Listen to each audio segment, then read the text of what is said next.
বিসমিল্লাহির রহমানির রহিম। আমি ৫ নং তরুল উত্তর ইউনিয়নের চেয়ারম্যান এস.এম. কামাল হোসেন দুলাল। আমি আপনাদেরকে ঈদুল আজহার আন্তরিক সালাম শুভেচ্ছা এই তরুল ইউনিয়নবাসীকে এবং সে সাথে বিদেশ প্রবাসে যারা আছেন তাদেরকে আমি সালাম শুভেচ্ছা জানাই। আপনারা ঈদুল আজহা আপনার আনন্দ বয়ে আনুক।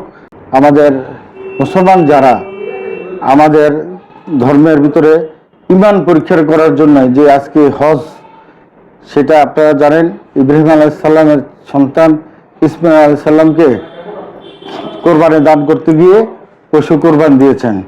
তাহলে আমরা কত আত্মত্যাগ করে সন্তানের বিনিময়ে করে আজকে এই আল্লাহর পরীক্ষা উত্তীর্ণ হয়েছে। সেই জন্য আমি সকল মুসলমান ভাইদেরকে বলবো, আপনারা এই কোরবানির যে নিয়মগুলো আছে সেগুলো পালন করবেন। যেমন সেখানে গরিবের জন্য একটা হক আছে, আত্মীয়স্বজনের জন্য একটা হক আছে, আবার নিজের একটা হক আছে। আল্লাহ পাক আমাদেরকে নবী করিম সাল্লাল্লাহু আলাইহি ওয়াসাল্লামের মাধ্যমে এটা বুঝিয়ে দিয়েছে এবং হাদিস কোরআনে যেটা আছে সেই অনুযায়ী আপনারা পালন করবেন। কোরবানির যে বর্জ্যগুলা, এই বর্জ্যগুলাকে আপনারা ৫-৬ ঘন্টা পরে এটি দুর্গন্ধ হয়ে যায়, এটি পরিবেশ নষ্ট করে। সেই জন্য আপনারা একটি গর্ত করে মাটির সেখানে আপনারা পুঁতে ফেলুন, তাতে পরিবেশ নষ্ট হবে না এবং একটা সুন্দর এলাকা, আমাদের মানে দুর্গন্ধমুক্ত একটা সুন্দর এলাকা, সেটাকে আপনারা রক্ষা করবেন। এটা আপনাদের দায়িত্ব।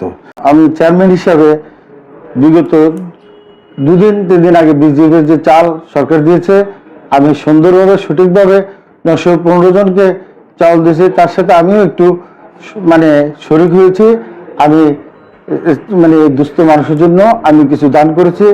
সে সাথে আপনাদের কিছু বৃষ্টি বাদল আসছে, রাস্তাঘাট কিছু অবস্থা খারাপ ছিল, সেখানে রাবিশ ও সাথে সরকারিভাবে অনুদান এডিবি দিয়েছি। কাজ আমি অনেকটাই করে ফেলেছি কমপ্লিটলি। ইনশাল্লাহ আমি প্রতিশ্রুতি দিচ্ছি,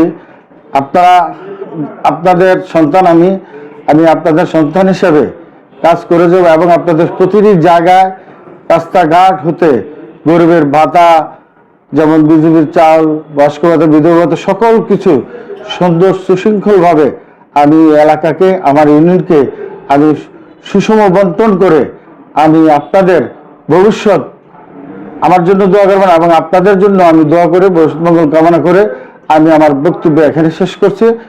জয় বাংলা, খুদা হাফেজ।